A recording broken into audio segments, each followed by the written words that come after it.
For the first time in decades, Israel and Iran are engaged in a direct, sustained conflict, no longer through proxies or covert strikes, but openly warfare. It began with Operation Rising Lion, Israel's large-scale military campaign targeting Iranian nuclear facilities, missile systems, and command centers across the region. According to Israeli officials, this preemptive move was driven by classified intelligence, indicating that Iran was on the verge of weaponizing its uranium stockpile. Iran's response was very aggressive. In recent days, it has launched hundreds of drones and ballistic missiles at Israeli territory, including devastating strike on a hospital in Bir Shiva, leaving dozens wounded. To get a deeper and better understanding of the situation, with me today in the studio is Bill Robinson, Relentless Bill, I should say, actually. You are a journalist writing incredible columns and articles for Newsmax. It's such a pleasure to have you here, Bill. Thank you for having me, Scarlett. And what a great setup that was for our brief conversation. Let's dive right into it because whenever you're checking the news, every 2 seconds you get another update. But what is the current status? What is going on between Israel and Iran, and where do we stand? So I think Israel has done a really fabulous job of cutting off the Hydra heads of Iran's potential response in their military.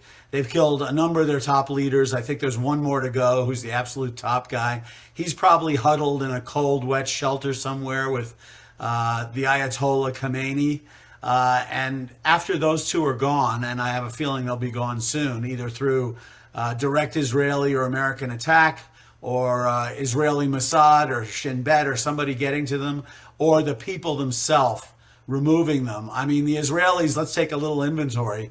They're completely controlling the skies over Tehran and most of Iran because they've taken out most of the anti-aircraft missile sites. So they can just pretty much cruise around with their American-made planes at their whim. They can go anywhere they want. And so that puts Iran and their military and their disgusting government at a great disadvantage. They've taken out, as I said, these top military leaders, but one. They've really destroyed the capability, with the exception of Fordo, in terms of their nuclear possibilities, and that's the last remaining appendage of this octopus of Iran terrorism globally. So I think that the intelligence that they have is top notch. They already have lots of Mossad, and apparently, I mean, amazingly, they had lots of Mossad embedded in Iran and have been working on this for a long time, targeting their nuclear sites and targeting their military leaders and targeting the Ayatollah. So I think that Iran is really in what we would call the catbird seat. Israel, and they're really winning this thing quite quickly and quite well. President Trump is on the sidelines helping where he can, no doubt, but there's been no American boots on the ground and no American airplanes in the air, and we're not really doing anything overt.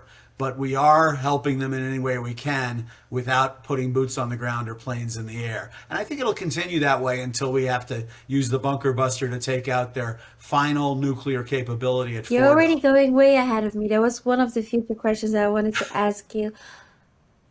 But to continue, I think what a lot of people might wonder is why now? Because, of course, there is intelligence that's saying that there is a very good that Iran is building this nuclear bomb, but in the past, it's not the first time that we're hearing that. Why did Netanyahu decide now to attack Iran, and why didn't he do it earlier? Well, because we've had dreadful U.S. presidents who've never sought to correct the problem. There was a time during the Obama administration when the Iranians rose up in the streets and looked like they were going to be able to take out the mullahs. And Obama cheered them on and said, go ahead, and then dropped them and left them hanging, stabbed them in the back. A lot of them were killed as a result of that, because when you say the Ayatollahs must leave, then they very quickly find out who you are and kill you and your family. So it was a really awful thing that President Obama did that. Of course, Biden continued more of the same. Both administrations were giving the Iranians pallets of U.S. dollars, helping them with war and intelligence information. So it was really a case of treason because this doesn't help the American people in any way. Clinton, in fact, was very pro-Iranian. They don't come out and say these things, but it's just because they're cowards and they keep secrets. So now that we have President Trump in, he's decided he's had enough. And I think the final intelligence that drove him over the edge was that he had heard from American intelligence and Israeli intelligence sources that they were within days of developing 9 nuclear weapons. They could do a lot of damage with 9 nuclear weapons. So that's why President Trump's very committed and is going to resolve this quickly. The left, the media, the Democrats, the socialists, the communists, the entire left, their poodle dog media, they're all trying to scare us by making Iran sound like they're still competent and they still have ways of getting back at us. In the United States, the way they're doing that is saying, oh, dirty bombs and sleeper cells and all this kind of stuff.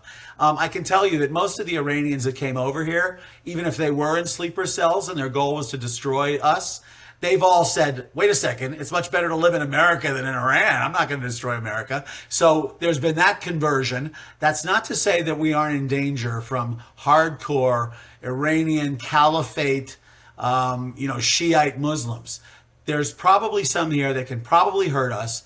And I think we're just going to have to, if we don't decapitate the head of their government over there, then there's no chance that they'll say, oh, wait, our government's done.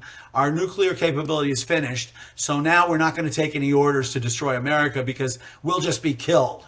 So, I really think they're doing a lot to scare people about Iran's capabilities. I think they're badly injured. It's not just a scratch. And I think that now's the time to drive a stake through their heart. That's a very clear message. I think a lot of people are a bit skeptical about it as well. I mean, I was doing some research and then, of course, I was watching The War Room by Steve Bannon, and he said, finish what you started. And I think the real question a lot of people have is, can Israel finish this on its own, or does the US need to step up? Well, I think the U.S. needs to step up in this final situation, which is the I think 1,600 nuclear centrifuges and all of the enriched uranium that they have in Fordo. The Israelis do not have the bunker buster bomb that we have, and they importantly as well, they don't have the airplanes to deliver it. So only the America B-2 bomber, the Spirit bomber, can deliver this bomb, and that's why President Trump is facing a tough decision. I think it's pretty clear from everything we hear that he's going to go in there. I think it's going to be sometime tomorrow or over the weekend. And he's saying it's going to be a week or so until he decides. But I think he's just pushing everybody's expectations out, particularly the Iranians, to make them think it's going to be, a week or so. We have a week more to, rebuild or to protect our holy nuclear capability. And I think he's going to go in there sooner rather than later. We're not talking about putting boots on the ground. We're not talking about, American airplanes invading all of your Iranian airspace. The Israelis have already done that. We're just talking about us dropping a tremendous bomb that's going to blow up their nuclear capability. And that's what needs to happen. So Trump is as peaceful as ever. He's not a warmonger. He's a peacemonger. It's one of the promises he made, right? I think it was even during his inauguration speech that he would be a president of peace. Now, one other thing that I saw was an item from Jack Posobiec, who said on this issue, it's looking more and more like Israelis' ultimate goal is full regime change. We didn't sign up for that. We cannot take the upsell and get dragged into another forever war. So I disagree with Jack, my good friend Jack, on this matter. I think it's always been about regime change since 1979. I mean, for goodness sake, how long can you let somebody sit there and say death to America and death to Israel and death to Jews? So we have far too many assets and Americans over there. We have 40,000 U.S. military service men and women over there. We have an unlimited amount of American Jews living peacefully in Israel. We have all kinds of, embassy and diplomatic corps over there. We have to protect those people, and that's Trump's first goal: protecting those people. And it's patently obvious since 1979. What is that? 36 years. These raghead goat herders have been essentially threatening the world and causing terrorism through Hamas, Hezbollah, and even Al Qaeda. Let's face it. There's all kinds of connectivity to every bit of terrorism all over the world through Iran. And so I think that this is not about regime change like it was normally meant by Democrat presidents like Jimmy Carter and Barack Hussein Obama, Joe Biden, and Bill Clinton. Regime change for them is winning the hearts and minds of the people and getting them to, using them to replace their current dictator with an even worse American dictator. And that's not what Trump's about. Trump really wants the Iranian people to pick their next person. I haven't heard him say it, but I know this is his goal. He doesn't believe the Americans can pick a leader in Iran because we're not Iranian. And he understands that fact very clearly. So I don't think it's about regime change. And with the exception that what was the end of World War II about? It was about regime change. We had to get rid of Hitler. And what was the end of World War I about? Every time there's a huge war, and this is not a huge war yet, and I don't anticipate it becoming one, in spite of all the claims the Straits of Hormuz is going to be closed and all this $300 an oil barrel, $300 a barrel oil, $300 a barrel oil. They're really trying to get us all afraid. And so I disagree with it. It's not about regime change. Trump wants that to happen naturally. Well, this, of course, because then we're talking about the future and what the next step will be, and then how will this play out? Like, what will be the consequences of it? Because,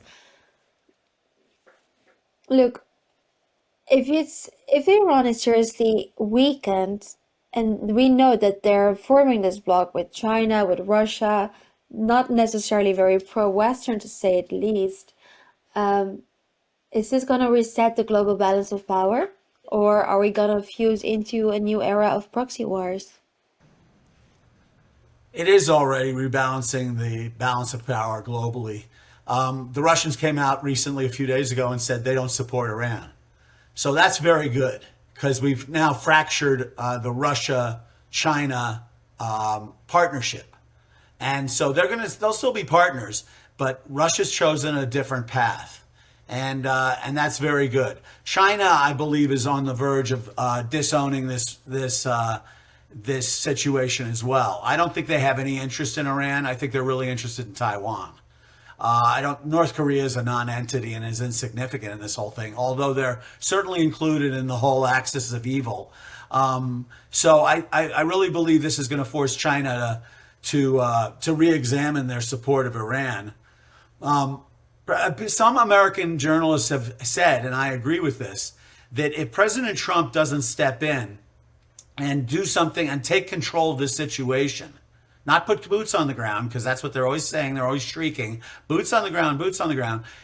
If President Trump doesn't take control of this situation and end their nuclear capability and somehow get rid of, spark the uprising that'll get rid of the Ayatollah Khomeini, then China's going to view that as an open invitation to go into Taiwan. So China's interested in and loves weak American presidents. They've loved Obama, Biden, who was the weakest of all, of course, and Clinton and Carter. So we've had a series of really weak, incompetent American presidents, and China's been taking advantage of that along with Russia and Iran. It's about time, and Trump, I believe, is going to solve this very quickly, and then everybody will be stuck holding their bullhorns and shrieking and whining about $300 a barrel oil and about boots on the ground, and it's going to be a global thermonuclear war. We've all grown up with the threat of global nuclear war. It's not going to happen. I pray. I pray too. Bill, thank you so much for sharing all of your insights. I really want to urge people to follow you. What is the best way that people can stay in touch with you? Or follow I'm your at work? Relentless. I'm at Relentless Bill, my nickname everywhere. So whether it's X or Truth, social, Mr. Trump, President Trump's True Social, or virtually anywhere. I'm at Relentless Bill, and you can find me, and I'd love to connect with you. Thank you so much, Bill. We'll see you. Thank you so much for watching, first and foremost, and we'll see you back soon, Bill. Thanks for having me.